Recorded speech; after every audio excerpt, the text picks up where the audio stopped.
हर चीज में मिलावट है। सरवर साहब आचार्य, सरवर साहब जी, ये आस्था पे चोट है, भाटिया जी ने गलत नहीं कहा है। जी ईश्वरिया जी, आपका मैं व्यू पॉइंट जानना चाह रहा हूँ, ये क्या भाटिया जी ने भी सही कहा है और आचार्य जी ने भी सही कहा और रशीदी साहब ने भी सही कहा। देखिए ये मुद्दा बहुत गंभीर है और इसको केवल एक एंगल से देखने से इसका हल नहीं सामने आएगा। पहली बात यह है कि जो कमेटी वहाँ हर 2 साल पर कमेटी बनाई जाती है उसकी, जिसको तिरुमाला तिरुपति देव आस्थानम के नाम से जो कमेटी गठित है, तो आखिर उस कमेटी में नॉन हिंदू भी हैं क्या, जो बार बार आचार्य जी आरोप लगा रहे हैं कि क्रिश्चियन है। तो ये एक जांच का विषय है। मेरा मानना है कि उतने पवित्र स्थल पर जहां करोड़ों हिंदुओं की आस्था है, वहां पर नॉन हिंदुओं को मैनेजमेंट में तो बिल्कुल नहीं होना चाहिए, बिल्कुल नहीं होना चाहिए, इसलिए कि वो आस्था का मामला है। और देखिए कितना अच्छा सवाल का जवाब सामने आ गया।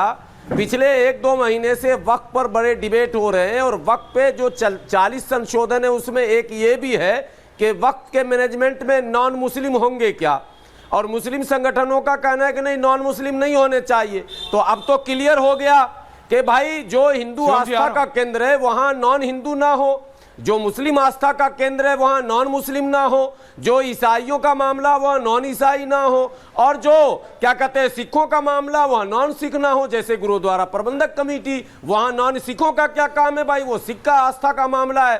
तो ये डिबेट जो हो रहा आज, ये इस निर्णय पर पहुंचाने में सहयोगी सिद्ध होगा कि ये जो वक्त पर दाव पेच है और ये जो डबल स्टैंडर्ड घी वाले बाबा जी जो आपके यहाँ 3000 रुपए लीटर बेचने पहुंचे हैं, बाबा रामदेव जी के दोस्त, इनसे मैं निवेदन करता हूं कि एक पक्ष क्लियर रखिए कि भाई अपने धर्म की आस्था की रक्षा करनी चाहिए। राजनीतिक दृष्टिकोण से आगे बैठ गए, अपना अनगा पड़ाव कर रहे हैं। 3000 रुपए लीटर, 3000 रुपए लीटर हमसे नजर के सामने गाय का घी लीजिए 1000 रुपए लीटर, आप टीवी पर घी लेकर आए कि मेरा जो है गौ, मैंने तो सबसे पहले बोला गौशाला है और 3000 रुपए लीटर तो गाय की भी चर्बी है, चर्बी सूअर की चर्बी, उसके अंदर मिला हुआ घी आप लोग विषय आस्था का, आप लोग के अंदर रेट का विषय आस्था का है, विषय आस्था का है। सरवर साहब आचार्य जी ने पहले, सरवर एक सेकंड कहना भी ऑन है, सरवर साहब आचार्य जी ने पहले कहा बेचने की बातें, उन्होंने कहा इतनी लागत आती है,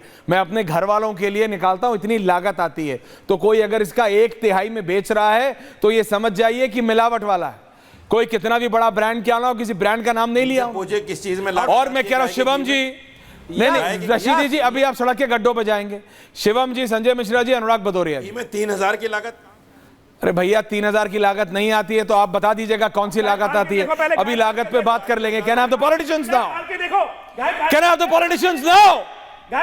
संजय मिश्रा जी, आचार्य जी प्लीज, अनुराग भदौरिया, क्या इसमें भी आप लोग एक साथ नहीं आ सकते? क्या इसमें भी राजनेता एक साथ नहीं आ सकते? संजय मिश्रा, शिवम भाटिया एंड अनुराग भदौरिया। अनुराग जी, आपने सुना धर्मगुरुओं को, आपने सुना सिख भाई को भी सुना, आचार्य जी को भी सुना, सरवर साहब को भी सुना। आपको नहीं लगता ये धर्म भ्रष्ट हो रहा है? लिटरली भ्रष्ट हो रहा है, ये आस्था पे चोट है। अगर प्रभु के प्रसाद में जानवर की चर्बी, मछली का तेल होगा तो बचा क्या? ये फूड एडल्ट्रेशन वाले कर क्या रहे हैं?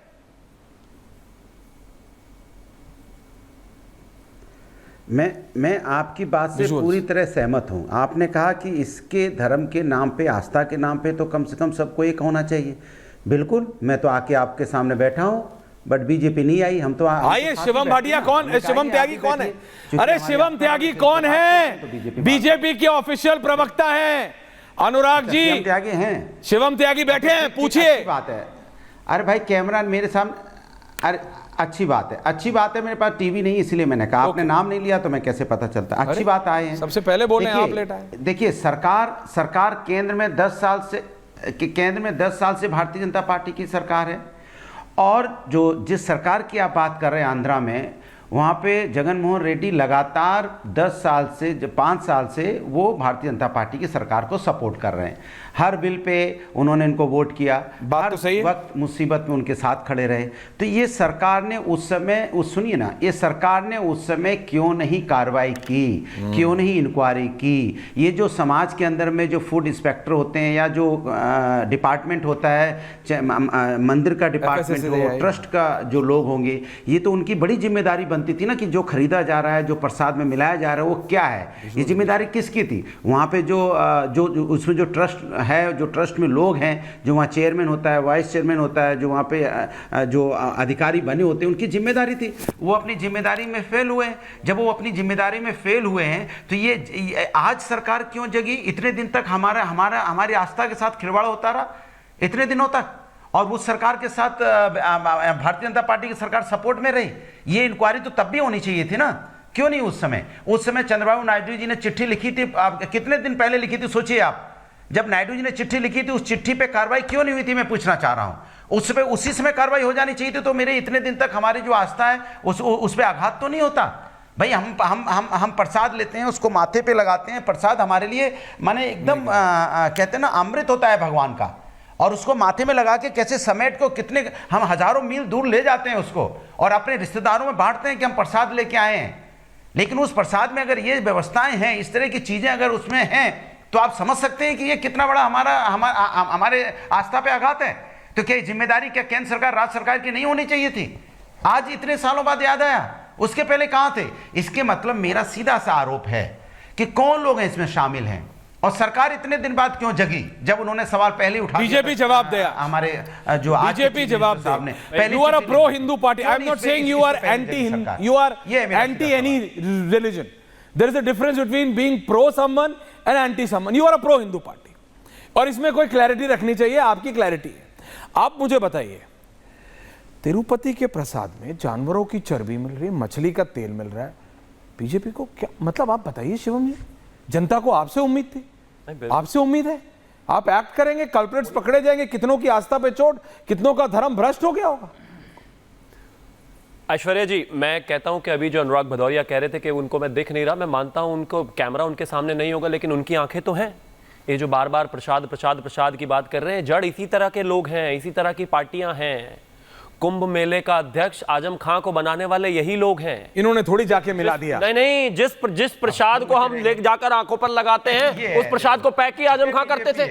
अरे भाई, ऐसे ही तो लोग करते हैं, परेशानी यही है। आस्था के नाम पे बोर्ड में दूसरे धर्म के लोगों की आवश्यकता, बीच में मत बोलिए। अरे आजम खां माफिया का नाम सुनते इतना भड़किए मत, प्लीज मेरा समय बोलने दीजिए। याद है, एक एक करके प्लीज बीच में मत बोलिए। कितना इस तरह के लोगों को, जिनको सेक्युलरिज्म का कीड़ा काटा हुआ है, जिनको मंदिरों में, जिनको हिंदू धर्म के संस्थानों में। अनुराग जी आप बोले, कोई नहीं बोला, don't do this. Anurag ji आप बोले, कोई नहीं बोला, उनकी सुन लीजिए, फिर आऊंगा दोबारा। राजनीतिकरण करेंगे। थैंक यू, एक एक करके, थैंक यू। हम बर्दाश्त सीरियस विषय है, प्लीज समझिए।